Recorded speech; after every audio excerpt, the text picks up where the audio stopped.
នាទីវត្តសាស្ត្រសូមជូនវត្តសាស្ត្រសម័យនគរវត្តសាស្ត្រសម័យអង្គរក្នុងរាជវង្សមហដ្ឋរបុរៈ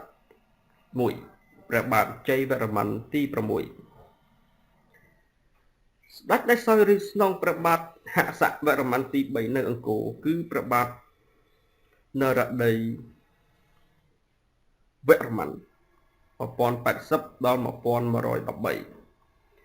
ប៉ុន្តែសិលាចារឹកបានឲ្យដឹងថាក្នុងពេលជាមួយគ្នានោះមានស្ដេចមួយអង្គទៀតសោយរាជនៅទីក្រុងមោហដ្ឋារបុរៈដែលគេមិនស្គាល់ទីកន្លែងប្រកបនៅឡើយតែប្រហែលខាងជើងឈៀងខាងលិចក្រនវាលទំនាបខាងលើនៃទន្លេមូលស្ដេចទី2នេះគឺព្រះបាទជ័យវរ្ម័នទី6ព្រះជីវប្រវត្តិតាមដែលគេដឹងក្នុងសិលាចារឹកភ្នំរុងឃើញថាគ្មានជាប់ញាតិជាមួយនឹងជារាជវង្សមុនទេគេគ្រាន់តែដឹងថាព្រះអង្គជាបុត្រស្ដេចហិរវរ្ម័ននិងព្រះនាងហិរលង្សី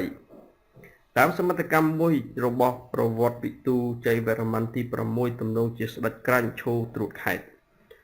លុះឃើញអំណាចកណ្ដាលចុះទន់ខ្សោយដោយមានការបះបោរនិងសង្គ្រាមជាញឹកញាប់ក្នុងរាជវង្សមុនក៏តាំងខ្លួនប្រកាសជាមហាក្សត្រឡើងតែពុំបានសោយរាជនៅអង្គរទេពិធីអភិសេកព្រះបាទជ័យវរ្ម័នទី6ត្រូវប្រធ្វើឡើងដោយព្រហ្មញ្ញនិវក្សបណ្ឌិតដែលធ្លាប់បំពេញមុខងារជារាជបរោហិតរបស់ព្រះបាទហសវរ្ម័នទី3ហើយប្រហែលដោយបានប្រធានលៀបសការៈក៏បានចាក់ចោលអង្គរទៅបម្រើរាជវង្សថ្មីវិញព្រះបាទជ័យវរ្ម័នទី6ទ្រង់បានបន្តកសាងនៅភ្នំសណ្ដកនៅភ្នំព្រះវិហារនៅវត្តភូនិងនៅភិមីខាងពុទ្ធសាសនាពេលសោយទីវង្គតព្រះអង្គទទួលមរណនាមថាបរមកៃវប្បបទ2ព្រះបាទធរណីវរ្ម័នទី1ដោយពុំមានបុត្រសោយរាជស្នងរាជសម្បត្តិត្រូវបានទៅព្រះបាទធរណីវរ្ម័នទី1ដែលត្រូវជាព្រះរាជច្បងនៃព្រះបាទជ័យវរ្ម័នទី6នៅគ្រិស្តសករាជ1107បើតាមសិលាចារឹកបានចាត់ថាព្រះអង្គពុំចង់ទទួលយករាជសម្បត្តិទេក៏ប៉ុន្តែដោយព្រះអនុជពៅជារាជទាយាទសោយទេវង្គតទៅហើយដោយមានពាក្យអង្វរពីសំណាក់ជនផ្សេងផងព្រះអង្គក៏ព្រមទទួលកាន់កាប់អំណាចហើយដោយយកព្រះハរតីទុកដាក់ថែមទៀតគឺរាជបុត្រប្រហិតនាមទិវាកបណ្ឌិតដដែលបានធ្វើពិធីអភិសេកព្រះអង្គទៀតព្រះបាទធរណីវរ្ម័នទី1ទ្រង់បានបន្តការស្ថាបនាផ្សេងដែលបានខ្លះធ្វើខ្លះក្នុងរាជវង្សមុនហើយរៀបអភិសេកជាមួយព្រះនាមវិជ្ជរយសំទោសបាទណាឈ្មោះនេះវិជ្ជលក្សីដែលត្រូវជាអតីតអគ្គមហេសីរបស់ព្រះបាទជ័យវរ្ម័នទី6ផងនិងព្រះអនុជពៅផងជុំមហេសីយុគប្តីសបីបងប្អូនទៀតនៅឆ្នាំ1113ព្រះអង្គត្រូវចៅមីងព្រះអង្គអនាគតសូវរ្ម័នទី2ធ្វើគុតដណ្ដើមរាជព្រះអង្គមានមរណនាមថាបរមនិស្គបត3ព្រះបាទសូវរ្ម័នទី2នេះឥឡូវចូលដល់ព្រះបាទសូវរ្ម័នទី2ជាស្ដេចអង្គអាចមួយដែរសិលាចារឹកវត្តភូថាព្រះបាទសូវរ្ម័នទី2ទ្រង់ឡើងសោយរាជដោយបងរូបបងរំអាណាចក្រ2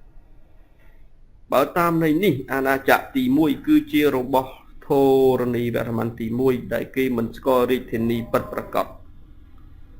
អាណាចក្រទី2គឺជារបស់នរបតីវរ្ម័នដែលសោយរាជនៅអង្គរតាំងពី1008ម្លេះគឺព្រហ្មញ្ញទាវៈដដែលដែលបានរៀបចំពិធីពិសេសព្រះបាទសូវរ្ម័នទី2នៅឆ្នាំ1113លុះបានសោយរាជហើយព្រះបាទសូវរ្ម័នទី2ទ្រង់ព្យាយាមភ្ជាប់ចំណងមិត្តភាពជាមួយចិនឡើងវិញ គណៈបេសកកម្មទូត2ត្រូវបញ្ជូនទៅប្រទេសចិននៅឆ្នាំ1116និង1120ក្នុងវិស័យសឹកសង្គ្រាមព្រះបាទសូវរ្ម័នទី2ទ្រង់បានធ្វើចម្បាំងច្រើនលើកច្រើនសារណាស់នៅផ្នែកខាងកើតព្រះអង្គច្បាំងជាមួយនឹងយួនដៃវៀតរួចទៅជាមួយនឹងចម្ប៉ាទៀតបបហេតុនៃចម្បាំងគឺបណ្ដាលមកពីយួនដៃវៀតចេះតែអនុញ្ញាតឲ្យពួកក្បត់ខ្មែរនឹងចាមចូលជ្រកកោនក្នុងប្រទេសរបស់ខ្លួននៅគ្រិស្តសករាជ1128ព្រះអង្គលើកទ័ព 20000 នាក់ចូលលុកប្រទេសដៃវៀតប៉ុន្តែត្រូវមេទ័ពលីកុងប៊ិចរុញច្រានដោយថយចេញពីតំបន់ងេអានបន្ទាប់មកព្រះអង្គបានលើកទ័ពជើងទឹកដែលមានសំពៅ700ចូលវាយលុកតំបន់ឆ្នេរសមុទ្រថាញ់វ៉ាហើយចំណេរតមកចេះតែលើកទ័ពទៅរាតត្បាតប្រទេសនេះដោយប្រទាញប្រទេសចម្ប៉ាឲ្យចូលដៃជាមួយនៅគ្រិស្តសករាជ1131ទ័ពចម្រុះខ្មែរចាមបានវាយលុកតំបន់ងេអានតែត្រូវរុញច្រានឲ្យថយមកវិញទៀតនៅគ្រិស្តសករាជ1138ព្រះបាទសូវរ្ម័នទី2លើកទ័ពទៅវាយដៃវៀតម្ដងទៀតតែស្ដេចចាមជ័យឥន្ទ្រវរ្ម័នទី3មិនព្រមចូលរួមជាមួយខ្មែរទៀតព្រះអង្គក៏លើកទ័ពចូលវាយចម្ប៉ាម្ដងវិញហើយកាន់កាប់រាជធានីវិជ័យពីឆ្នាំ1145ដល់1149ស្ដេចចាមមួយអង្គទៀតជ័យហេរៈវរ្ម័នទី1ក្រោយពីបានឡើងសោយរាជនៅបណ្ណរងត្រូវចេញប្រយុទ្ធជាមួយទ័ពចម្រុះខ្មែរចាមក្រោមការបញ្ជារបស់សេនាបតីសង្គរហើយទទួលបានជោគជ័យនៅរាជបុរៈនៅគ្រិស្តសករាជ1148និងក្រោយមកទៀតនៅវីរបុរៈនៅទីបំផុតនៅមហាមោហស័ក្តិដោយធ្វើគុតបានព្រះអម្ចាស់ហេរៈទេវៈប្អូនថ្លៃសូវរ្ម័នទី2សោយរាជនៅវិជ័យហើយឡើងសោយរាជនៅវិជ័យនៅគ្រិស្តសករាជ1149ក្រោយពីថយចេញពីចម្ប៉ាហើយព្រះបាទសូវរ្ម័នទី2បានលើកទ័ពទៅវាយយួនដៃវៀតលើកចុងក្រោយមកអស់នៅគ្រិស្តសករាជ1150ប៉ុន្តែដោយទ័ពលើកទៅចំរដូវភ្លៀងខ្លាំងទីហ៊ានត្រូវជំងឺរាតត្បាតអស់ថាមពលប្រយុទ្ធក៏ដកថយមកវិញដោយគ្មានបានចម្បាំងនៅផ្នែកខាងលិចព្រះបាទសូវរ្ម័នទី2ទ្រង់បានធ្វើចម្បាំងជាមួយពួកមូនព័ត៌មានទាំងនេះគឺបានមកពីកាលបវិត្តនៃសត្វបរិយថៃនៅវាលទំនាបខាងលើទន្លេមេណាមឯកសារទាំងនោះបាននិយាយរៀបរាប់ពីចម្បាំងរវាងពួកខ្មែរនៅលបោនិងពួករិមាញ់មូននៅហិរៈពុជ័យបបហេតុគឺបណ្ដាលមកពីស្ដេចមូនឈ្មោះអតិរិចៈដែលបានឡើងសោយរាជប្រមាណនៅឆ្នាំ1150ស្ដេចនេះទំនងជាបានលើកទ័ពមកវាយខ្មែរនៅលវាមូនតែត្រូវទ័ពខ្មែរដេញតាមរហូតដល់ក្រុងហិរៈពុជ័យក្រោយមកខ្មែរបានលើកទ័ពទៅ2លើកទៀតលើកទី1ខ្មែរបានធ្វើកិច្ចព្រមព្រៀងជាមួយស្ដេចអតិរិចដែលអនុញ្ញាតឲ្យជនជាតិខ្មែរចូលរស់នៅត្រង់ភូមិមួយហៅថាកម្ពុជាក្រៀម